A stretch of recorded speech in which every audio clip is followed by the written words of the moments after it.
생명조차 조금도 귀한 것으로 여기지 아니하노라. 아멘. 네. 우리 사명 그러면 여러분들 어떤 생각이 듭니까? 사명 받았다.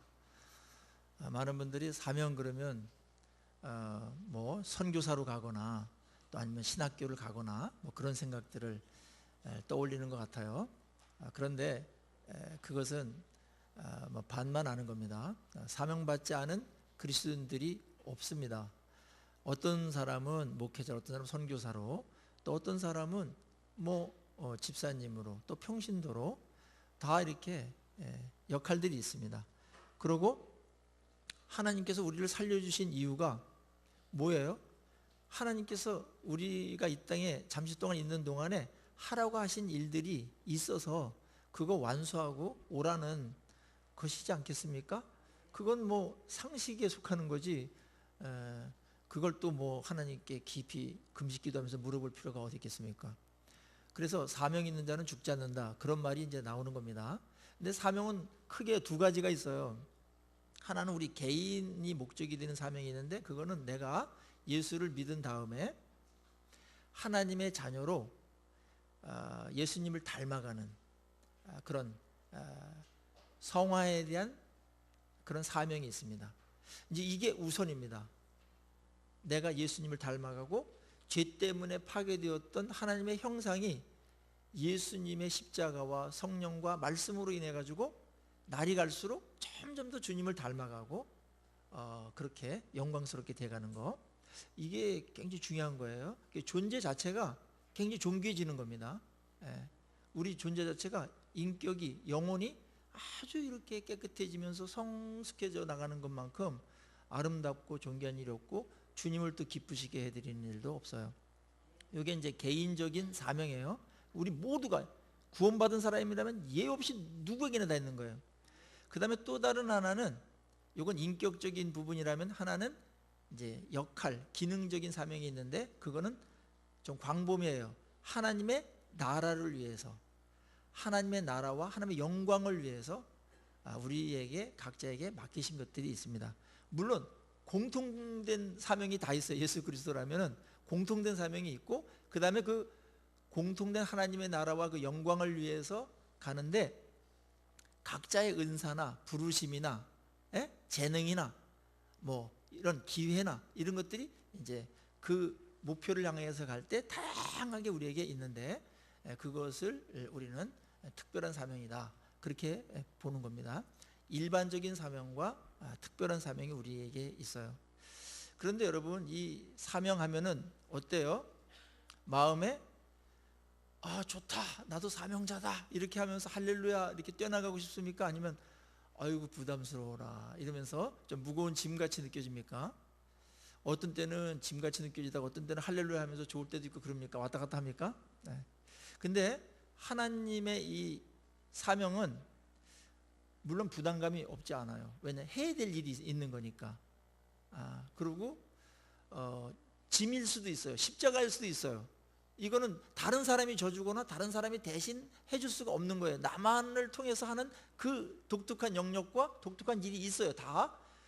자, 그런데 이게 하나님의 영광과 연결되어 있고 하나님의 나라라는 영원한 가치와 연결되어 있다라는 거예요.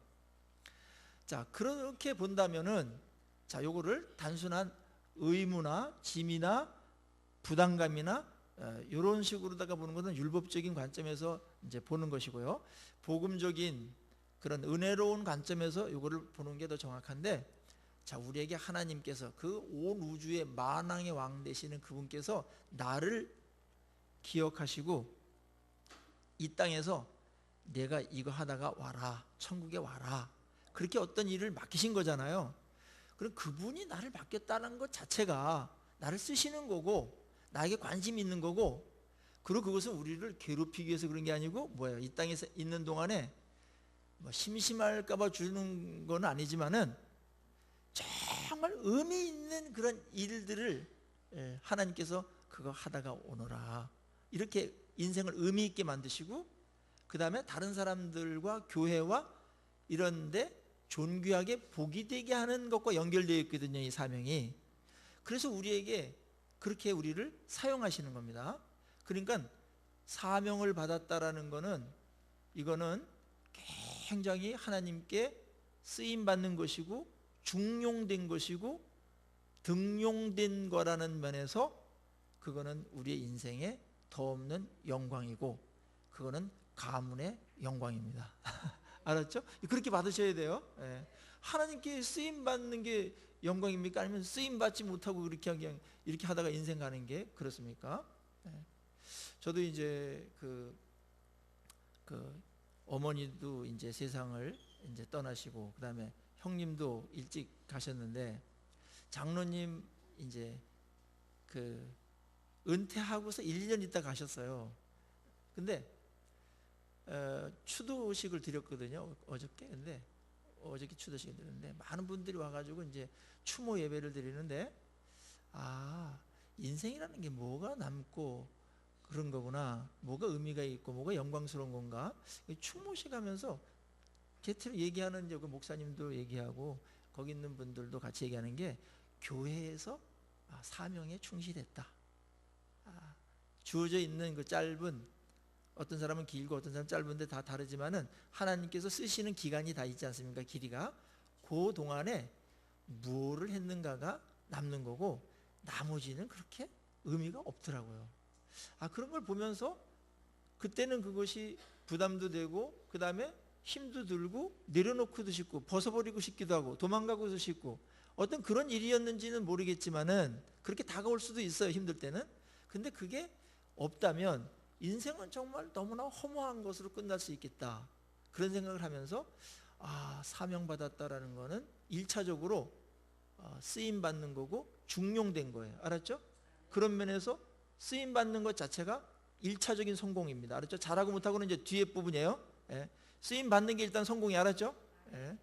청와대에서 대통령이 전화를 딱 해가지고, 청와대에서 이런 일이 있는데 당신이 필요하오.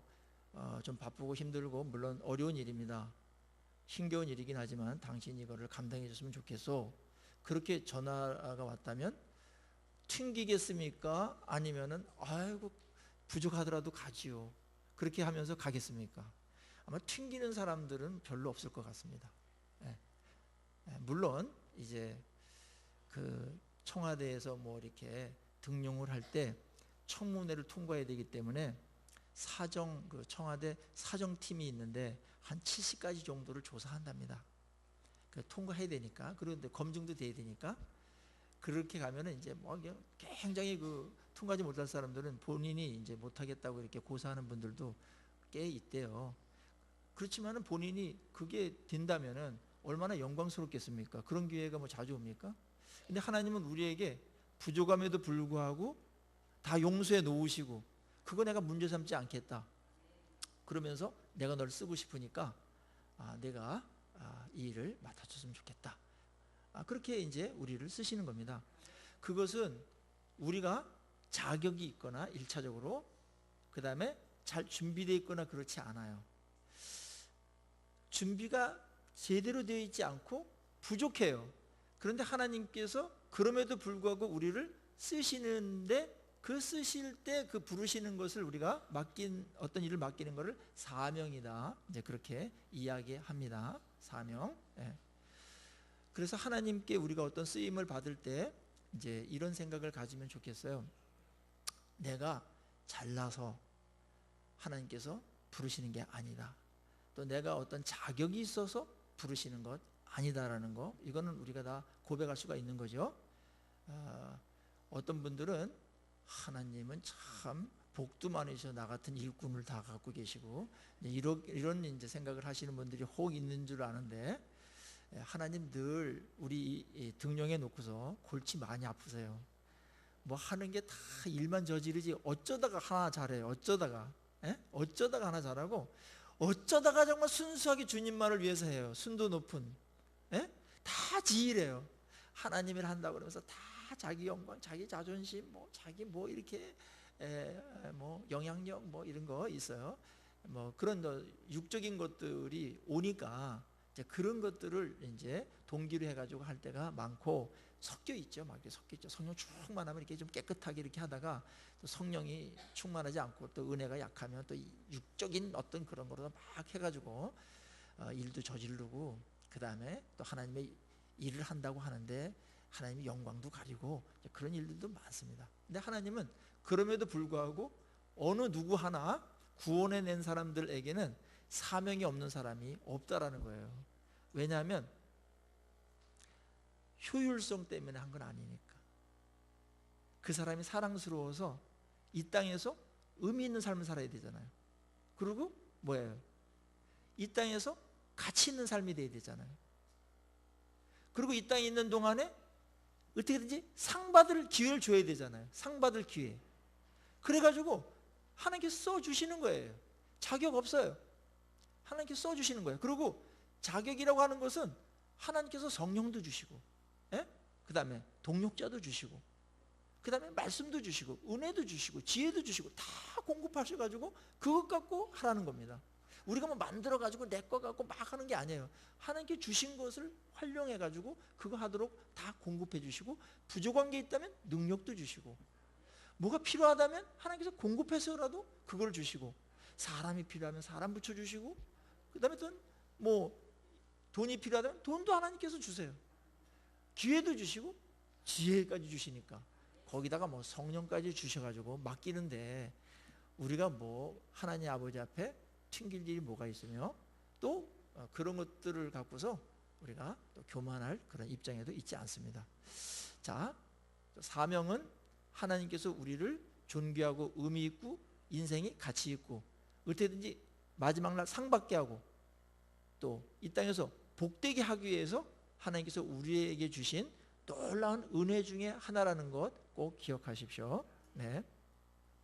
우리 그 유교 문화에 있는 우리나라는 일 그러면은 종들이라 하는 거지, 그런 생각이 있어요.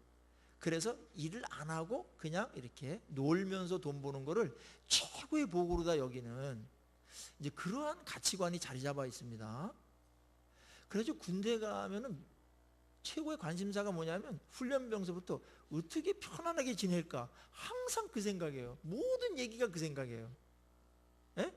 그래가지고 무슨 뭐 이렇게 보직을 받는다든지 그다음 주특기를 받을 때도 얼만큼 편한가, 이제 그게 가치예요. 이게 참 젊은이들이 그렇게 마음 먹으면 되겠습니까? 그거는 복이 아닙니다, 여러분. 놀면서 돈 버는 거 부러워할 거 하나도 없어요. 일을 해야 됩니다, 사람은. 그리고 일할 때 인간성이라든지 의미가 있게 되고 그건 남아요. 자, 보십시다. 어떤 게 영광인지 보십시다. 이제 월드컵 하면은 이제 국가대표 축구 선수 뽑히기 위해서 얼마나 많은 사람들이 열심을 냅니까? 감독한테 이렇게 한번 발탁되고 부르심 받기 위해 가지고 다들 기다리고 있고 전화통이라도 하나 울리면 혹시 감독님께서 나를 부르는 거 아닌가, 그렇게 한단 말이에요. 근데 월드컵 대표로 뽑히면 이 시즌이 아닌 그 틈에 하거든요.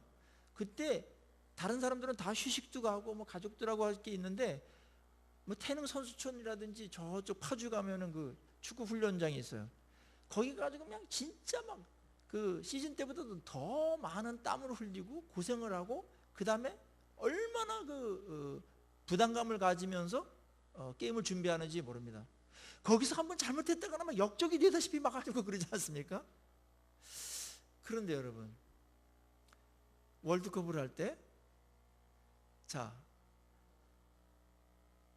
같은 축구 선수인데 TV 딱 켜놓고 오징어 이렇게 뜯으면서 그 다음에 그 옆에 꼭 이제 새우깡이 좀 있더라고요. 그런 거 먹으면서 야 잘한다 재미있다 이러면서 와 골 넣으면 좋아하고 이런 축구 선수하고 거기서 막 월드컵 그 현장에서 그냥 뭐 땀에서 막 태클 들어가고 막 피도 나고 막 넘어지기도 하고 그러면서 막 부담감이 있지 않습니까?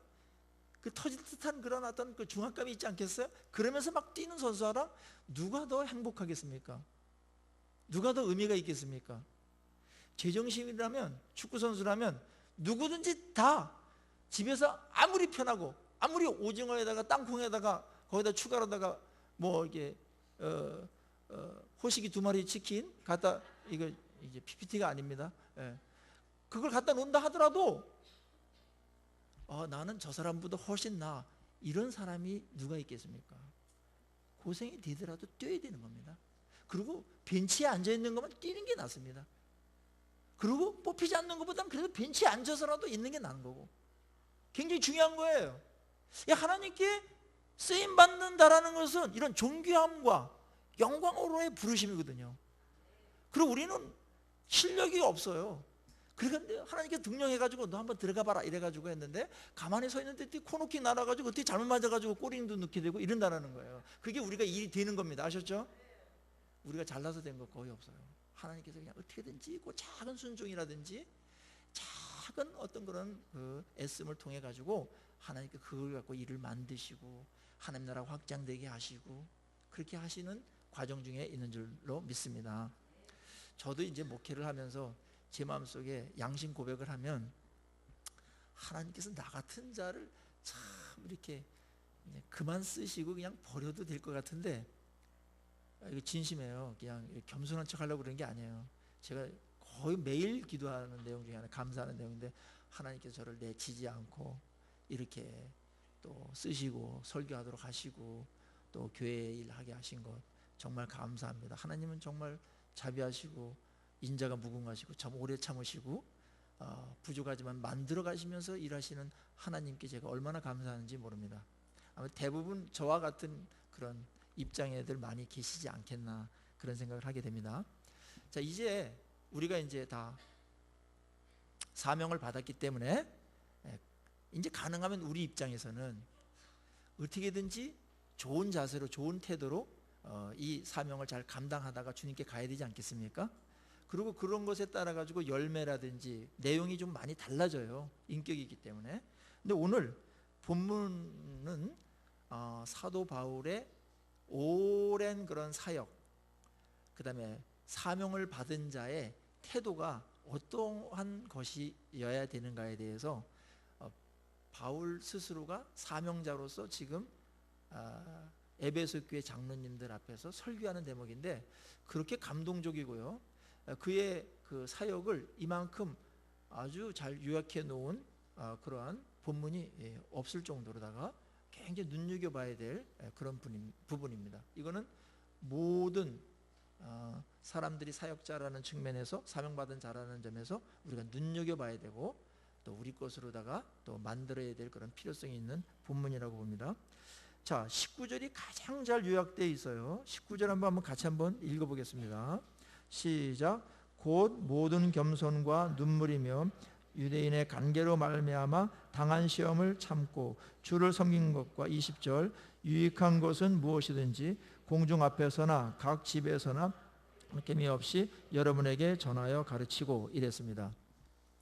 자, 요약해 놓으니까 한 단어로 이렇게 이제 단어들이 이렇게 이제 나열되어 있죠. 첫째의 그 사명받은 자의 그 사역의 자의 자세 중에 하나가, 첫째로 뭡니까? 모든 겸손이에요. 모든 겸손. 참 맨 먼저 들어가기에 가장 적절하다는 생각을 했습니다. 모든이라는 말이 들어가 있는데, 그 삶을 형성하는 모든 자세나 태도나 하는 일에 있어서 겸손이 바탕이 됐다고 합니다. 겸손이. 다른 일들은 있잖아요. 세상의 사람들은 이런 식으로 다 일하지 않습니다.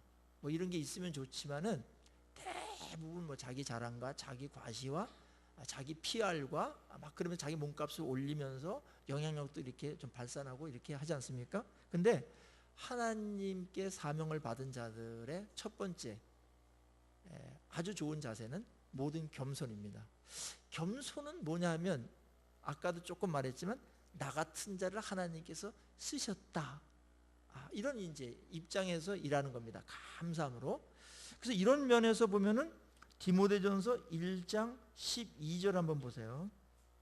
디모데전서 1장 12절 337페이지.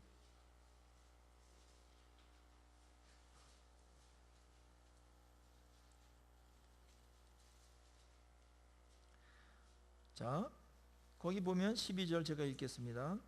나를 능하게 하신 그리스도 예수 우리 주께서 내가 감사함은 나를 어떻게 해요? 충성되이 여겨 내게 직분을 맡기심이니 이랬어요. 충성되이 나를 여기셨다. 예. 옛날엔 비방자고 핍박자였는데 하나님께 나를 충성되이 여겨가지고 이런 직분을 맡기셨고 사명을 맡기셨다. 이제 이런 입장이 겸손입니다. 겸손입니다.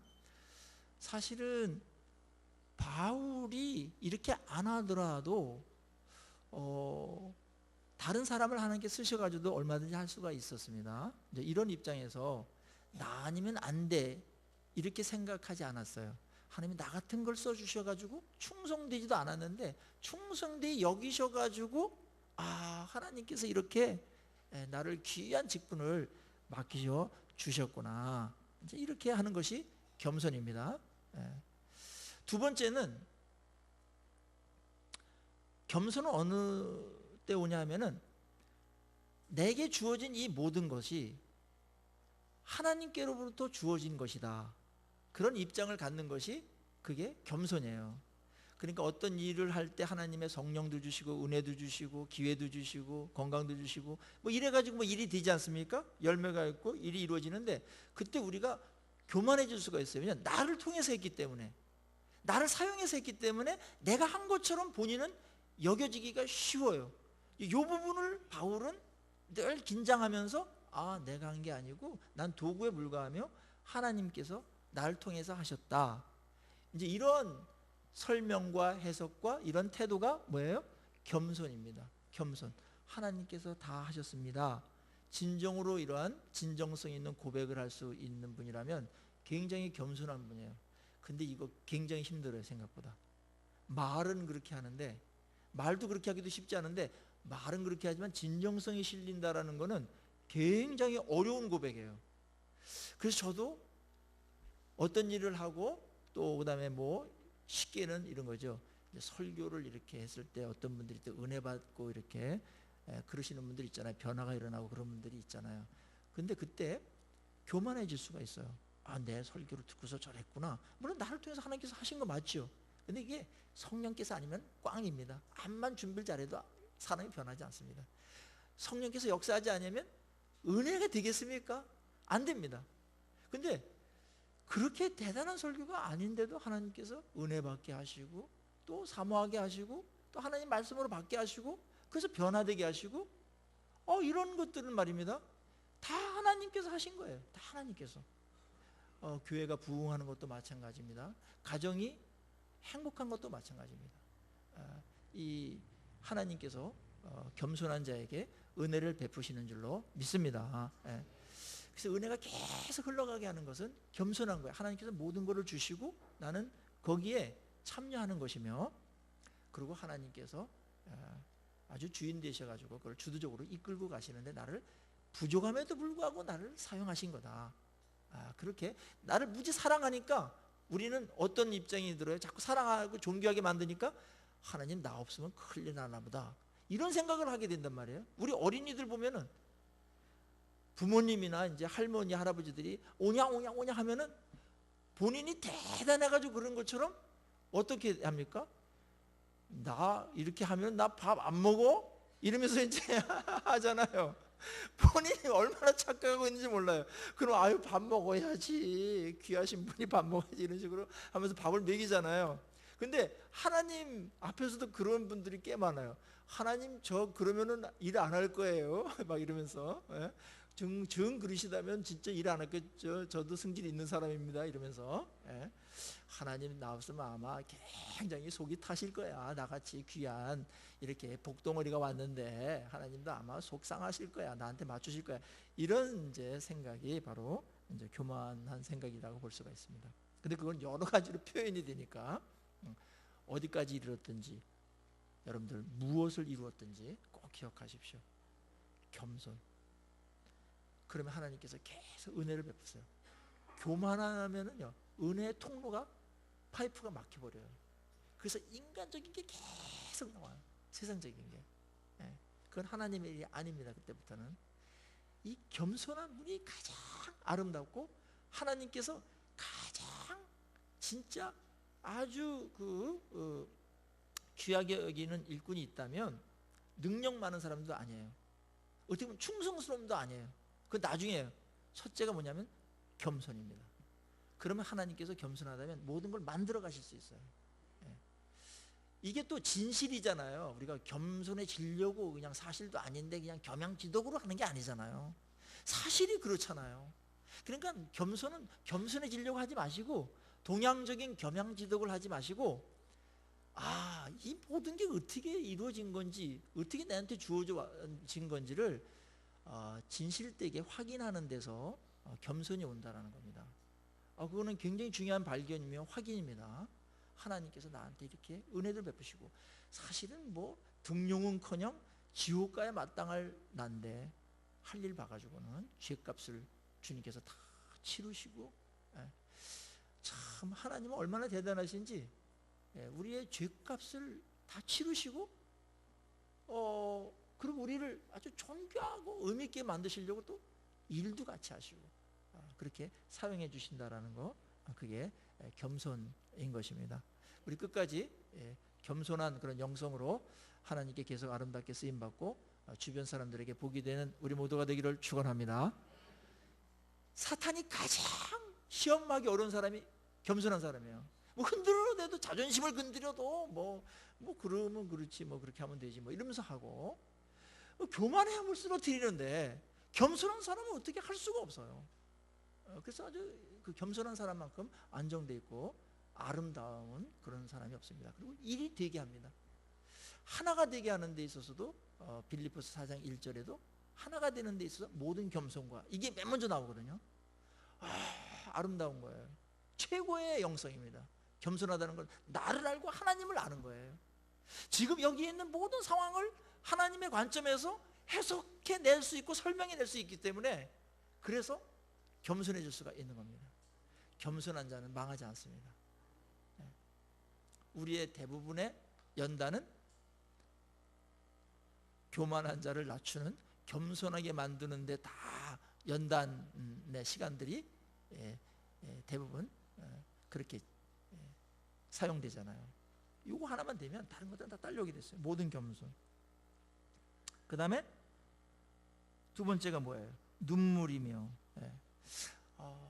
그 사역자에게 있어서 필요한 거는 여러 가지가 있지만 정말 영혼에 대한 그런 안타까움, 그 사랑에 대한 아주 뭐라 그럴까요?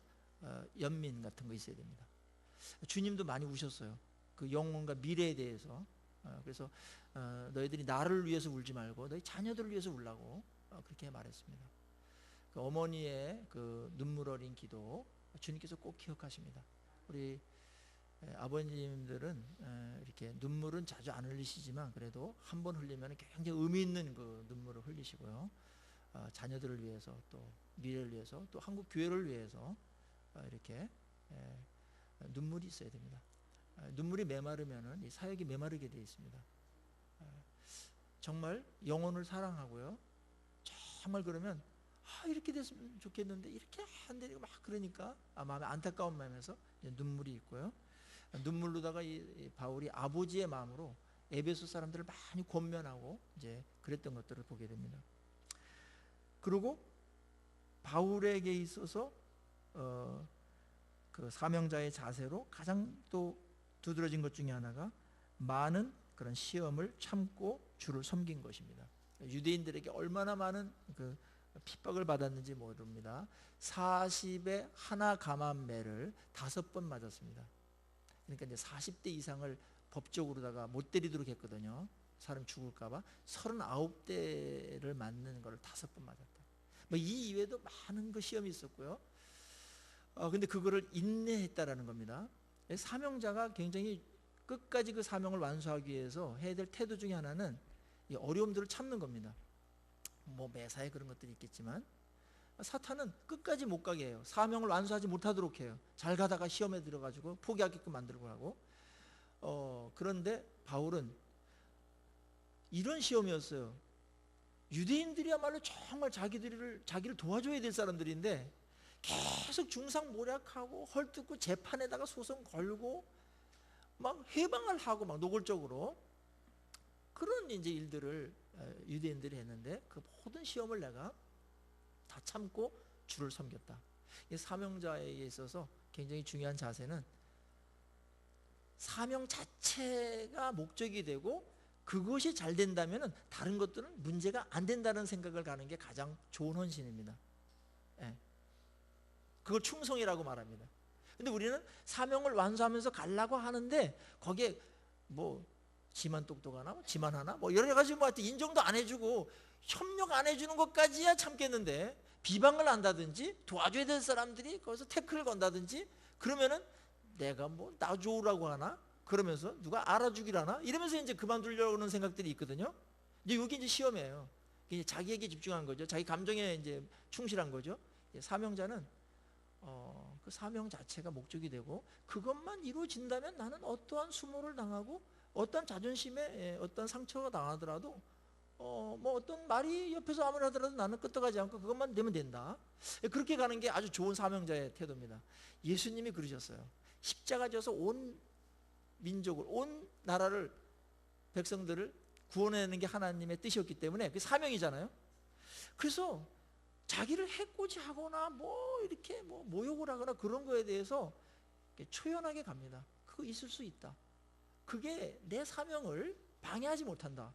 그러면서 뚜벅뚜벅 십자가를 치고 이제 걸어가는 아주 사명자의 아주 그 이제 모범을 보게 되는데 우리도 이제 하나님께서 우리에게 주신 아주 위대한 사명이 있거든요. 그거 이루면서 가면 됩니다. 우리가 주님께 이 사명을 받았다라는 거는 이거는 다른 어떤 자존심이나 다른 어떤 그 비본질적인 거랑 바꾸거나 그럴 일이 아니고 그것이 방해가 될 수가 없는 엄청나게 중요한 일이거든요. 그게 이루어지면 되는 겁니다.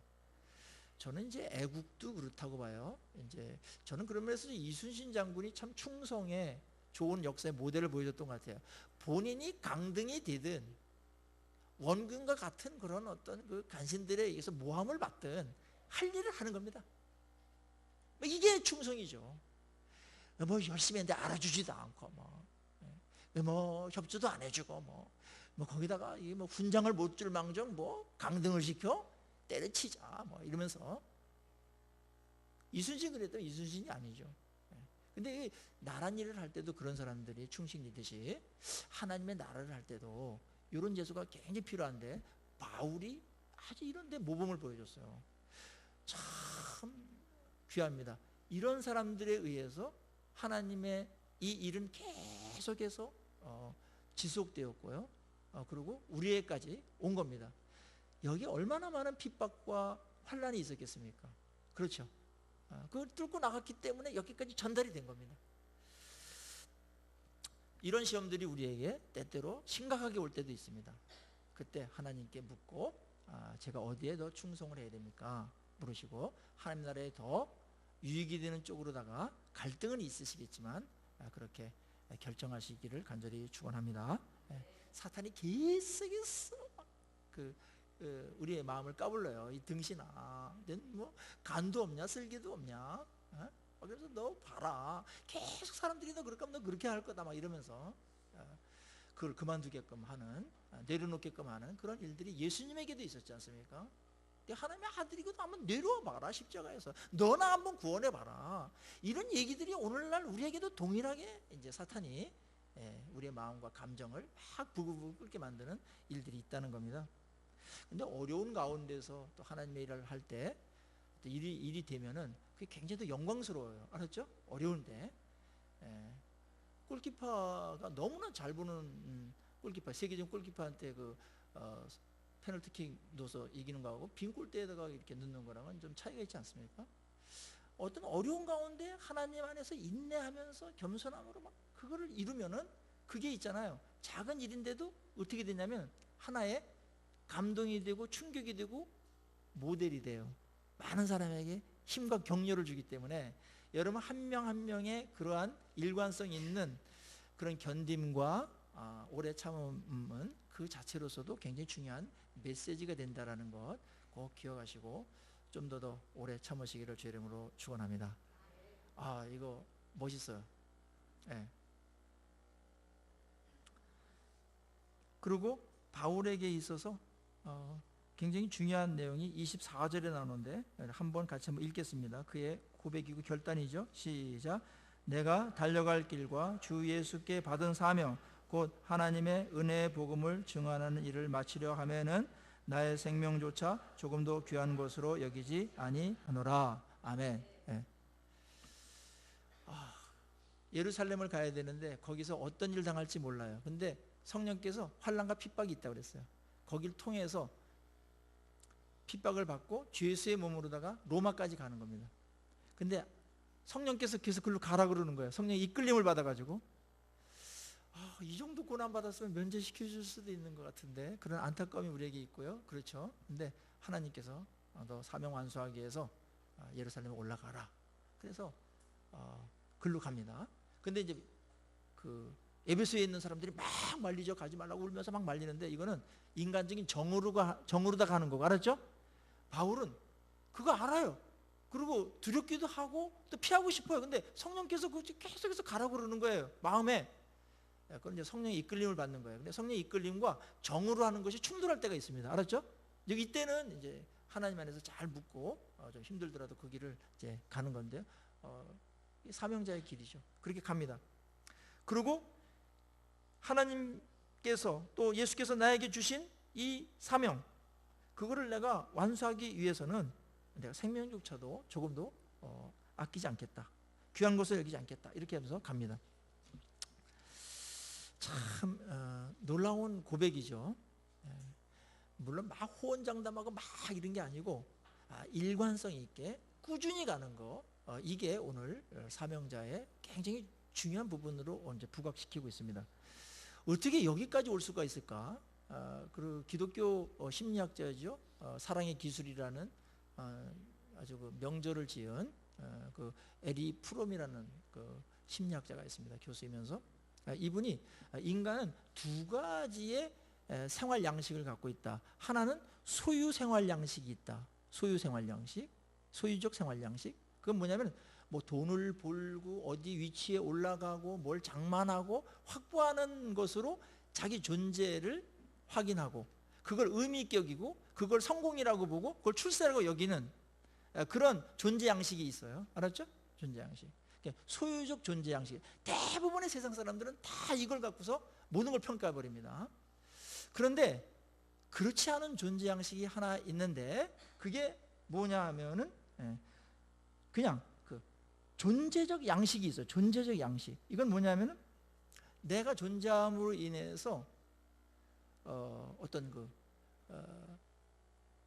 어떤 목적이 이루어지고 그 다음에 다른 사람에게 복이 되어지고 그 다음에 하나님 안에서 사명을 완수하는 그게 내 목적이다. 내가 삶의 그런 존재 의미다. 이렇게 보는 겁니다. 그러니까 소유적인 그런 양식을 가진 사람은 뭘 계속해서 가지려고 그러고 높아가려고 그러고 경쟁이 막 치열하죠. 그래서 나중에 뭐 누리지도 못하고 세상을 떠납니다. 그런데 이 존재적인 양식은 하나님께서 나를 왜 보내셨을까 묻는 겁니다. 뭐가 의미가 있을까 내 인생에서? 그러면서 하나님께서 나에게 하라고 하신 일이 분명히 있다. 그거를 이루기 위해서 하나님께서 나를 보내셨구나. 나를 살려놓고 있구나. 내가 그것 때문에 존재하는구나. 따라서 하나님께서 나에게 주신 그런 사명을 위해서라면 내가 목숨하고도 그것을 이루는 데 있어서 바꿀 수 있다는 겁니다. 위대하죠. 예수님이 이 땅에 오셨을 때 뭘 많이 확보하려고 그러지 않으셨어요. 내가 이 땅에 온 것은 하나님의 뜻을 이루려 함이고 그 하나님의 뜻의 핵심은 내가 십자가 짐으로 인해서 그 많은 사람들을 죄에서 구원해내고 지옥 가는 거 천국 가게 만들고 그리고 이 땅에서 무의미하고 허무하게 살아갈 인생들인데 정말 하나님 앞에서 존귀하고 의미 있고 그렇게 아주 영광스럽게 그렇게 삶을 만들어내기 위한 것이 내 목적이다. 내 삶의 목적이다. 그러기 위해서 그 사명을 하나님께서 나에게 주신 것을 내가 이루기 위해서라면 그리고 다른 사람들이 내 이런 일들을 통해서 다른 사람들이 복을 누리고 구원받을 수 있다면 나는 십자가에 죽어도 좋다. 이게 이제 우리에게 새로운 삶의 방식입니다. 이게 그리스도인들의 생활 양식입니다. 얼마나 아름답습니까? 짧은 기간입니다. 여러분에게 하나님께서 그 짧은 기간 허무하지 않게 하시기 위해서 다 존귀한 사명을 주셨어요. 그거는 대부분 그 사명은 하나님께 영광을 돌리는 일들과 다른 사람들을 복되게 하는 겁니다. 구원받게 하고 복음을 증거하는. 그렇죠? 오늘도 바울도 이게 최고의 복이니까 어떻게든지 복음이 없는 자들에게 복음을 전하는 이 사명을 하나님께서 나에게 주셨는데, 이거를 마치려 하면 나는 생명도 난 조금도 아끼지 않겠다. 다른 거는 다 생명을 위해서, 다른 거 다 보조적이다 그렇게 생각하는데, 바울은 그렇지 않았어요. 그게 더 중요하다는 겁니다. 그게 그 사명이 더 중요하다. 그래서 내가 죽음으로써 그 일이 이루어진다면 나는 기꺼이 죽겠다 이거였습니다. 생명보다 귀한 게 있습니다. 우리는 또 뭐 영원히 죽지 않으니까 나의 영원하신 기업, 생명보다 귀하다. 얼만큼 공감하시면서 찬양 부르십니까?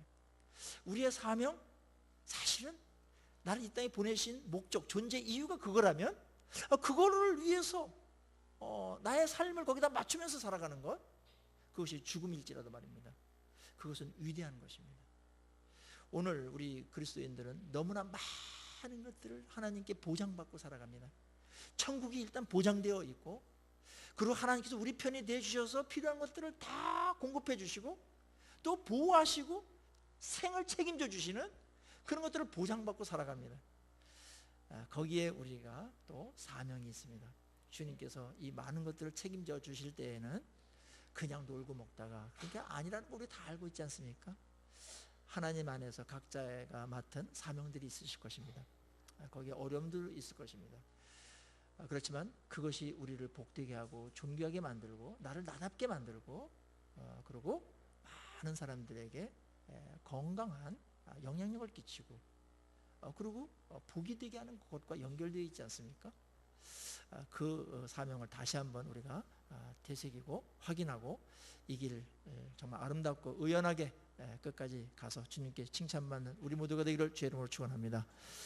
같이 우리 기도하십시다.